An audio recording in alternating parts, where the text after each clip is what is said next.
انہوں نے مجھے 1000 روپے دیے اور مجھے کہا میں اپنے لیے بھی کوئی چیز لے لوں۔ میں حیران ہوا کہ دادا اس عمر میں اس طرح کی چیزیں کیوں کھائیں گے۔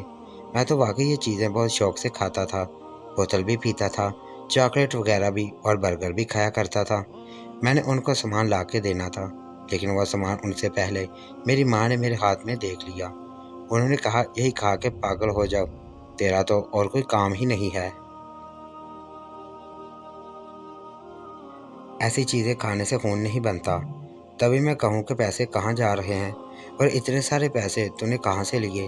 میرے پرس سے تو نہیں نکالے؟ میری ماں نے تو مجھے باتیں سنانا شروع کر دیں۔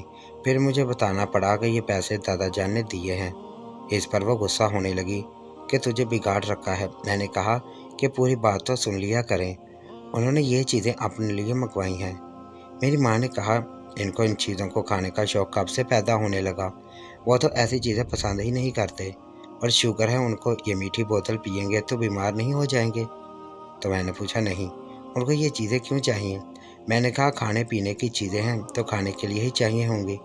اب میں کیا ان سے سوال کروں؟ وہ میرے دادا جان ہیں، میں ان کا دادا نہیں ہوں۔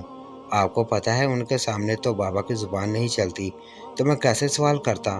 میں نے جا کے دادا جان کو سامان دینا تھا۔ انہوں نے ہلکا سا دروازہ کھولا، جیسے کوئی باتھ روم میں کھڑا ہو کر تولیہ مانگتا ہے، اور چیزوں کا شاپر پکڑے میرے منہ پر دروازہ بند کر دیا۔ وہ پہلے بھی اپنے کمرے کے معاملے میں بہت زیادہ وہمی کرتے تھے کہ کوئی میرے کمرے میں نہ آئے، گندے پاؤں نہ لگائے، لیکن میرے بارے میں اس طرح کی بات نہیں تھی۔ آپ تو مجھے بھی کمرے میں جانے نہیں دے رہے تھے۔ ایک دن ہم لوگ سارے کھانا پینا کھا کے اپنے اپنے کام میں مصروف ہو گئے۔ جب میری ماں کے ہنسنے کی آواز آئی، میرے بابا اور میں بری طرح چونک گئے کہ نہ جانے کیا ہو گیا، کہیں گر تو نہیں گئی۔ لیکن وہ وہاں گئے تو میری ماں کی عجیب سی حالت ہوئی تھی۔ ان کا کہنا تھا کہ کوئی ہے اس گھر میں، کوئی ہے، میں نے کسی بندے کو اس گھر میں دیکھا ہے۔ میری ماں سے ٹھیک سے بولا نہیں جا رہا تھا، وہ بہت ڈری ہوئی تھی۔ ان کا کہنا تھا کہ لمبا سا تھا، دبلا پتلا تھا، میں نے خود اسے کھڑے ہوئے دیکھا ہے۔ میرے دادا نے کہا کہ ایسی کوئی بات نہیں۔ میری ماں نے کہا میں نے دیکھا ہے اپنی آنکھوں سے، جھوٹ نہیں بول رہی۔ لیکن جب گھر کی تلاشی لی تو گھر میں کوئی بھی نہیں تھا۔ میں نے کہا کوئی بات نہیں، آپ پورا دن کام کرتی رہتی ہیں، اس لیے آپ کو وہم ہو گیا ہوگا۔ پر وہ بار بار یہی کہہ رہی تھی کہ مجھے کوئی وہم نہیں ہوا۔ وہ کچن میں کھڑا ہو کر فریج میں سے کوئی چیز نکال رہا تھا۔ میں نے جیسے اس کو دیکھ کر چیخ ماری، وہ دادا جان کے کمرے کی طرف چلا گیا۔ لیکن سوال یہ بھی تو یہاں تھا کہ وہ کون تھا اور وہ بھاگ کر دادا جان کے کمرے کی طرف کیوں گیا؟ اگر کوئی چور ہوتا تو کچن میں تھوڑا چوری کرنے کے لیے آتا، وہ تو الماری کا رخ کرتا اور پھر بھاگنے کے لیے دادا جان کے کمرے کا رخ کیوں کرتا؟ بھاگنے کے لیے تو وہ باہر بھاگ جاتا، کچن سے ہی ایک دو دروازہ باہر تھا جس کو پھلانگ کر وہ گھر سے نکل سکتا تھا۔ 2 دن تک امی یہی کہتی رہی کہ گھر میں کوئی تھا، میں نے دیکھا ہے۔ میں پاگل نہیں ہوں، میرا دماغ خراب نہیں ہو گیا جو مجھے دن دہاڑے وہم ہوتے رہیں گے۔ تم لوگوں نے صحیح طرح چیک نہیں کیا ہوگا، وہ بھاگ گیا ہوگا گھر سے۔ اب میری ماں بہت محتاط ہو گئی تھی۔ ایک رات میں نیند سے بیدار ہو گیا، مجھے بہت زیادہ پیاس لگ رہی تھی۔ میرے کمرے میں پانی نہیں تھا۔ میری ماں کہتی تھی کہ پانی رکھ کر سویا کرو، لیکن میں بھول جاتا تھا۔ میں پانی پینے کے لیے اٹھا تو دادا جان کے کمرے کے پاس سے گزرا، میرے قدم وہیں رک گئے۔ دادا جان کے کمرے سے گیم کی آوازیں آ رہی تھیں۔ یہ تو وہی گیم تھی جو میں بھی کھیلا کرتا تھا، لیکن دادا جان یہ گیم کیوں کھیلیں گے؟ اور آواز سے لگ رہا تھا کہ کوئی بہت ہی زبردست پلیئر ہے جو اس گیم میں بڑا ہی ماہر ہے۔ میں حیران رہ گیا۔ میں نے کہا یہ سب کیا ہو رہا ہے؟ تھوڑی دیر کے بعد کسی کی آواز بھی آنے لگی۔ اس کا مطلب میری ماں وہم نہیں ہوا تھا، یہ بات بالکل ٹھیک ہے، کمرے کے اندر کوئی تھا ضرور۔ صبح میں نے یہ بات امی کو بتائی تو انہوں نے کہا کہ تمہارا باپ ہم دونوں کو پاگل ثابت کر دے گا، لیکن اپنے باپ کے اوپر کوئی آنچ نہیں آنے دے گا۔ اب ہمیں خود ہی یہ بات کسی طرح پتہ لگانی ہوگی۔ اور ہم لوگوں نے پلان بنا لیا کہ اپنے دادا کے کمرے کی کھڑکی کو پہلے ہی باہر سے کھول دیا اور اس کی کنڈی بھی خراب کر دی، وہ کھڑکی کو بند نہ کر سکیں۔ رات کے ٹائم میں اور میری امی نکلے۔ میری امی نے مجھے کہا تم ویڈیو والا سسٹم آن کر لو تاکہ ہم تمہارے باپ کو دکھا سکیں۔ میں نے ایسا ہی کیا، دھیرے سے کھڑکی کھولی اور سامنے کا منظر دیکھ کر حیران رہ گئے۔ میرے دادا رضائی میں لیٹے ہوئے تھے اور ان کے ساتھ ایک لڑکا لیٹا ہوا تھا جو کہ جوان جہان اور لمبے قد کا تھا۔ میری ماں نے کہا کہ یہ وہی لڑکا جس کو میں نے کچن میں دیکھا تھا، اور وہ لڑکا اپنے فون پر گیم کھیل رہا تھا، اور دادا خوش ہو رہے تھے اور ہاتھ سے اس کے سر پر پیار دے رہے تھے۔ ہم لوگوں کے قدموں تلے سے زمین نکل گئی۔ سمجھ سے باہر تھا کہ یہ لڑکا کون ہے۔ دادا جان اسے اپنے بستر میں کیوں سلا رکھے ہیں اور یہ کیوں سو رہا ہے؟ دادا جان نے ابھی تک ہمیں کیوں اس کے بارے میں نہیں بتایا؟ ہم لوگ عجیب سی حالت میں آ گئے۔ میری ماں نے میرا ہاتھ پکڑا اور سیدھا کمرے میں لے گئی۔ میرا باپ سو رہا تھا، اس کو بھی جگایا۔ بابا آدھے اس جہان میں تھے اور آدھے اس جہان میں۔ جب ان کو ویڈیو دکھائی تو انہوں نے آنکھیں کھول کے ویڈیو دیکھی اور حیران رہ گئے، اور پھر تھوڑی دیر بعد دوبارہ سے ویڈیو کو غور سے دیکھا۔ انہوں نے کہا یہ کون ہے؟ ہم نے کہا ہمیں کیا پتہ یہ کون ہے، اپنے باپ سے پوچھو کون ہے۔ میری ماں نے تو باتیں ہی شروع کر دی، تمہارا باپ اس عمر میں کیا کر رہا ہے؟ میرا فون میری ماں نے ضبط کر لیا، مجھے کمرے سے باہر نکال دیا، لیکن میں بھی ان کی باتیں سن رہا تھا۔ امی کہہ رہی تھی کہ جب سب ان کو کہتے رہے کہ شادی کر لو شادی کر لو، تو انہوں نے شادی نہیں کی، اور اب اس عمر میں یہ کس قسم کی حرکتیں کر رہے ہیں؟ کہاں سے اس جوان لڑکے کو لے کر آئے ہیں اور اس کو اپنے بستر میں سلا رہے ہیں؟ میری ماں نے مجھے بلا وجہ باہر بھیج دیا تھا، جبکہ میں سارا منظر اپنی آنکھوں سے دیکھ چکا تھا، تو اب باتیں کرنے میں کیا مسئلہ تھا؟ خیر مجھے تو یہ فکر تھی کہ میرا فون واپس ملے گا یا نہیں۔ صبح بھی میری امی بابا کو اشارہ کر رہی تھی کہ بات کیوں نہیں کرتے، تبھی تو آج کل دادا ابو پورا دن اپنے کمرے میں ہی کھوئے رہتے ہیں، کسی کو اندر آنے نہیں دیتے، یہاں تک کہ نوکرانی کو بھی نہیں، اور مجھے بھی نہیں۔ کوئی نہ کوئی گڑبڑ ضرور تھی، شک تو ہمیں پہلے ہی ہو گیا تھا۔ اب بابا ان سے بات ہی نہیں کر پا رہے تھے۔ انہوں نے کہا جب ان کو غلط کام کرتے ہوئے شرم نہیں آ رہی تو آپ کو صحیح بات کرتے ہوئے شرم کیوں آ رہی ہے؟ آپ بات کرتے ہیں یا میں بات کروں؟ امی زور سے بولی تو دادا خود ہی باہر آ گئے۔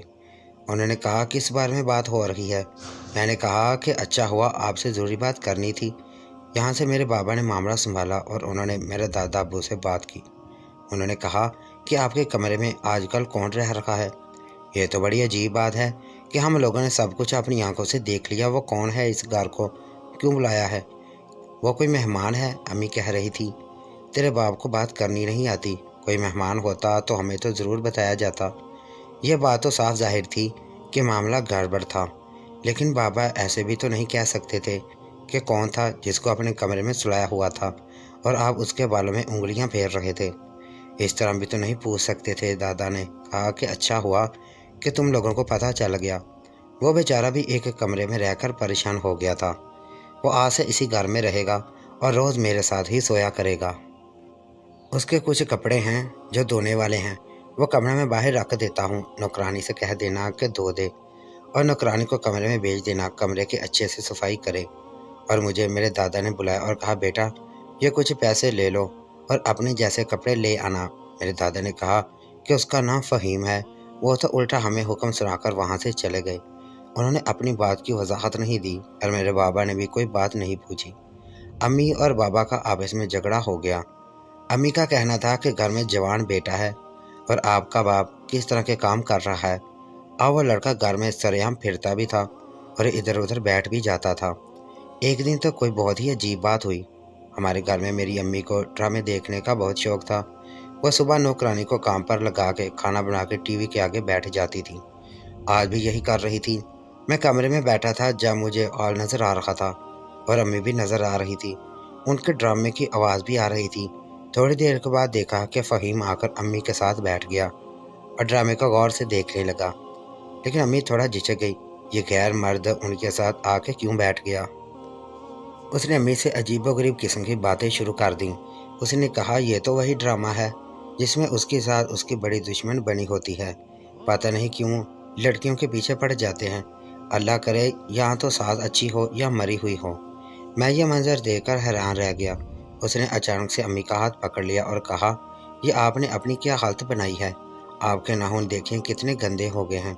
آپ ایک کام کریں، پانی میں نمک ڈالیں اور ان کو پانی کے اندر رکھیں، بالکل صاف ہو جائیں گے۔ اور یہ دیکھیں آپ کی آئی برو کس نے بنائی تھی؟ ایک تو ٹیڑھی بنا دی بالکل۔ میری ماں نے اس سے ہاتھ الگ کیا اور کہا تمہیں شرم نہیں آتی اپنی ماں کی عمر کی عورت کا ہاتھ پکڑتے ہوئے؟